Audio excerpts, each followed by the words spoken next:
While I have all the drag racing fans' attention, I'd just like to give one boomer take, and that is bring back the quarter-mile racing. Thank you for listening to my TED Talk. Why would you say something so controversial yet so brave?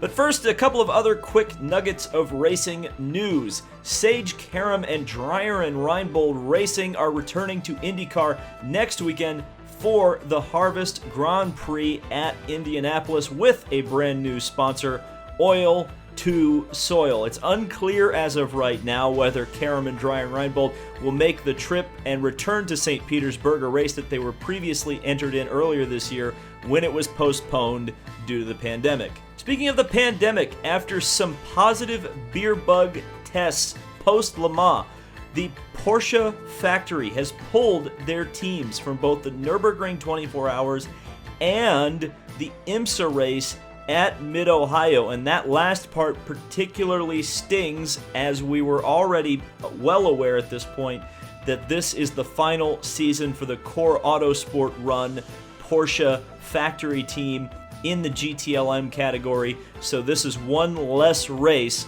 on their farewell tour. But the big thing, and the thing you probably clicked on this video for, is the fact that the NHRA is suing its soon-to-be former title sponsorship partner, Coca-Cola. Of course, that's through their Mellow Yellow brand. But this is a major development which broke yesterday in a letter by the NHRA president, which was published for the public. NHRA and Coca-Cola have been partners since 2002, and the current title sponsorship deal was supposed to go through the end of the 2023 season. However, Coca-Cola is ending that agreement early, which NHRA claims is using the pandemic to get out of the contract early, which NHRA believes is not within the legal parameters of their agreement, and therefore the NHRA is suing the Coca-Cola company for the remainder of the payments for their contract. And I have to tell you, this was quite a shocking revelation when this news came across my desk yesterday, and I would have talked about it probably yesterday if it hadn't been for all that NASCAR news that was breaking. Some really crazy stuff, and even stuff breaking as late as today, specifically that Marcus Lemonis, who famously is kind of the guru, the head honcho at Camping World and I think Gander Outdoors, he sponsors the Truck Series, has mentioned that he's actually interested in replacing Coca-Cola as the title sponsor of the NHRA Drag Racing Series. So that's a little less bad than it was yesterday. However, I don't think this can be understated. And again, I'm looking at this from an outsider's perspective.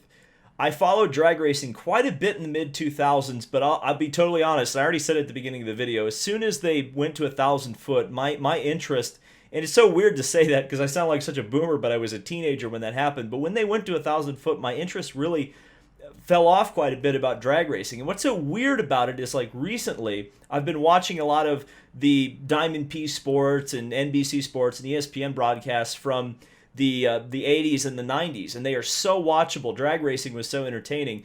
And when I watch it nowadays, it just doesn't seem to have that same magic. I'm really not sure why that is.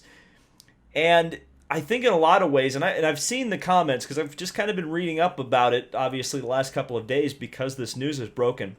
And from the NHRA fans' perspective, it appears like,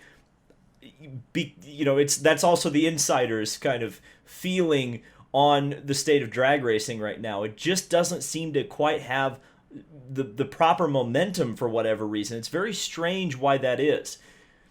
And I think in a lot of ways, at least looking at this from an outsider's perspective, this almost seems like it smacks of desperation from the NHRA, to me anyway. It just is, it's such a head-scratching thing because why would you go public with a lawsuit against Coca-Cola? You know that Coca-Cola is going to have extremely powerful lawyers, and my guess is whatever contract the NHRA signed with them, depending on when they renewed it, obviously they've talked about the partnership starting in 2002. I think Powerade was the title product at that point. I don't know when they would have renewed the contract, but my my guess is it's not ironclad, and Coca-Cola had some sort of an out clause that they could have used at any point. Obviously, like the NHRA probably rightly said, yeah, Coca-Cola is probably using the pandemic as an opportunity to get out of Dodge. Certainly, Coca-Cola's marketing dollars in terms of racing, I mean, outside of the kind of outliers like the Coca-Cola Porsche that we saw at Road Atlanta last year, it's mostly been focused around NASCAR and the Cup Series. They were the title sponsor there with the Monster Energy brand, and they're still one of the presenting or the major sponsors, however NASCAR's current sponsorship model is over there.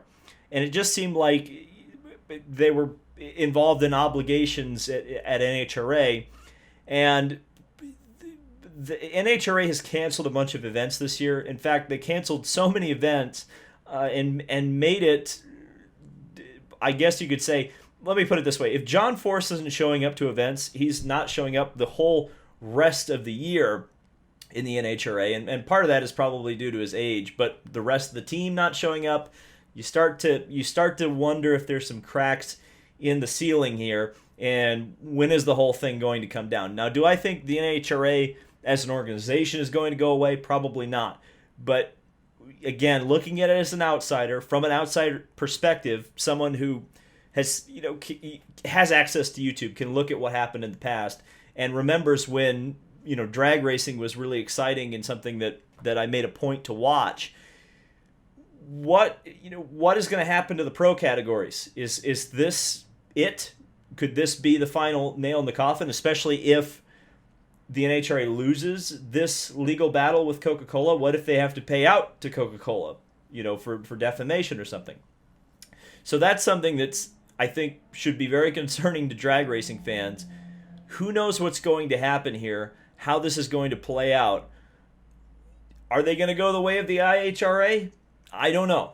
This was one of the crazy stories that came out yesterday, and it's going to be one that we're going to have to track because it could have long-standing ramifications down the line for the sport of auto racing and particularly drag racing in the United States.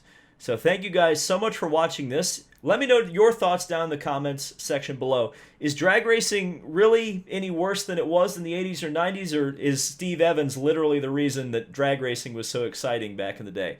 Let me know all of your thoughts on everything I talked about in this video. Thank you guys so much for watching. Just hit 50,000 subscribers. That is so awesome here on YouTube. Can't wait to see the next 50,000 in growth. We'll see you in the next video.